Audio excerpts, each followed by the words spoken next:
An Inter Milan scout lands in Rio de Janeiro with a list and an address. The club's most powerful striker has stopped answering his phone. Messages sent, calls unanswered. Weeks pass. The club knows something is broken. They send someone to bring him home. What they find in the favela where he grew up is not a man ready to be rescued. It is a man who has already decided where he belongs. This is football untold. This is the story of Adriano, the emperor who walked away. Vila Cruzeiro is not a place you choose. In Rio de Janeiro in the early 1980s, it was one of the most dangerous neighborhoods in the city, narrow streets, drug trade visible on corners, gunfire part of the background noise. In February 1982, Adriano late Ribeiro was born there. His father was Olmia.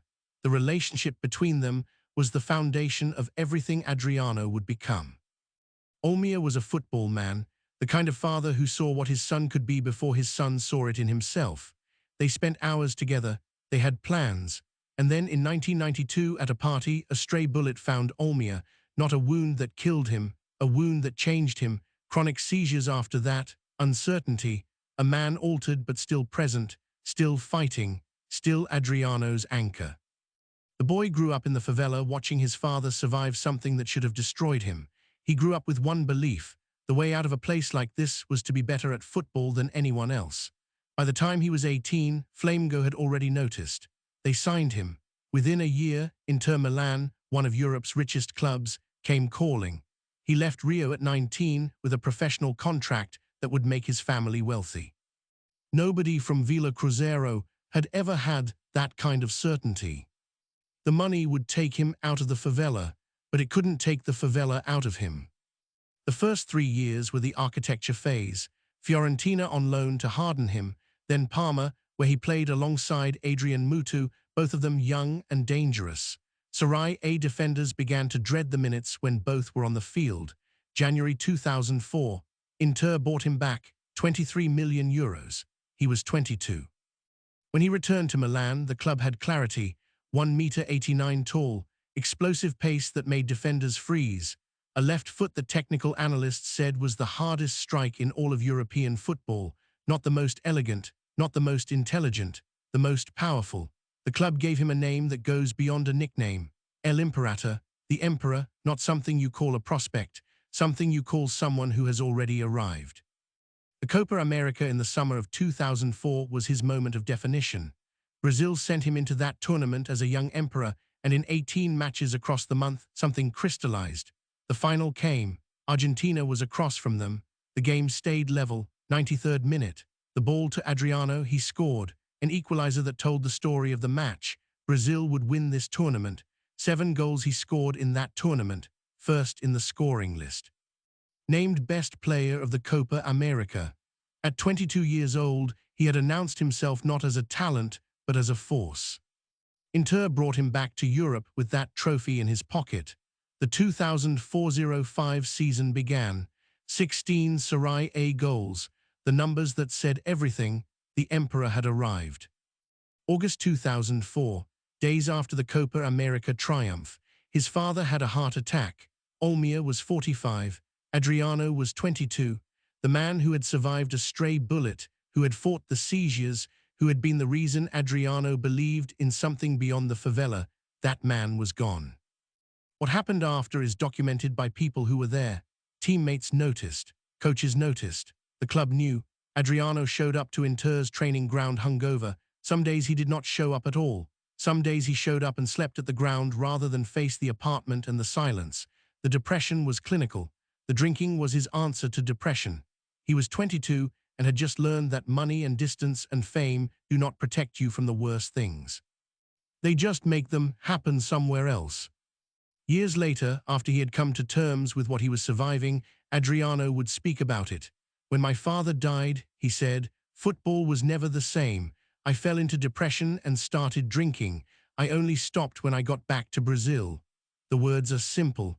The truth inside them is total. What followed was not a recovery. It was a slow, observable collapse stretching across 5 years. The numbers are the cleanest way to see it. From 2005 onward, the appearances scattered.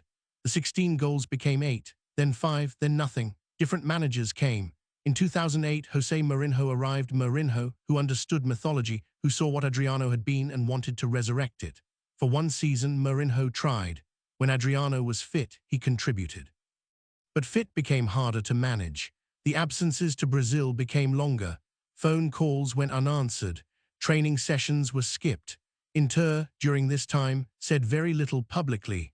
What the club was managing was not just a decline in form, but a man actively choosing to leave, even while his salary arrived each month. By 2009, it was over. Mutual consent, contract terminated. The salary was reported at 4 to 5 million euros per year, money he did not want. He went home, back to Flamengo, and there was a moment. One season, 2009, something flickered, 19 goals, a championship, the Bola de Ouro as the league's best player.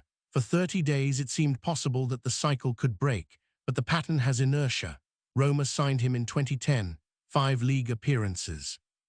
0 goals. Corinthians in 2011. Brief, failed returns to Flamengo, Atletico Paranaense. Contract after contract that led nowhere.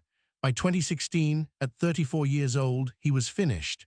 The decade after 2009 was not a career in any meaningful sense. It was a series of attempts to find what was lost. What the narrative demanded at that moment was rehabilitation. The therapy sessions, the documentary deal, the comeback against all odds, but Adriano did not follow the script that the story demanded. He went back to Vila Cruzeiro, the place he was born, the place he had left as a teenager.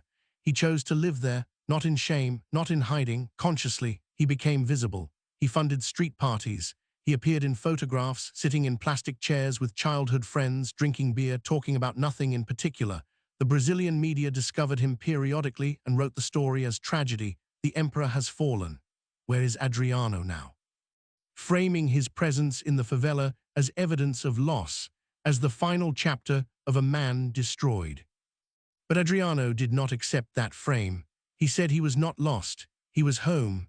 When people asked him why he did not return to football, why he did not seek treatment, why he did not capitalize on his name and story, he said none of those things were the answer.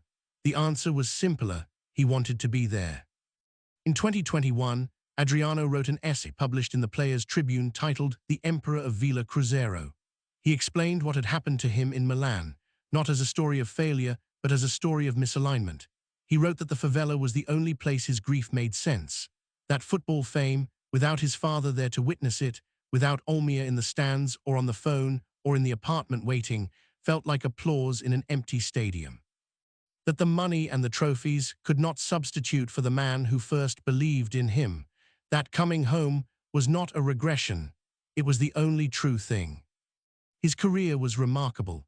48 caps for Brazil, 27 goals, 2 Copa America titles, 1 tournament where he was top scorer and best player, appearances for Inter, Parma, Fiorentina, Roma, championships with Flamengo and Corinthians. Ronaldo Nazario himself, the man who defined Brazilian football in an era, called Adriano the most complete striker Brazil had produced in the generation after his own.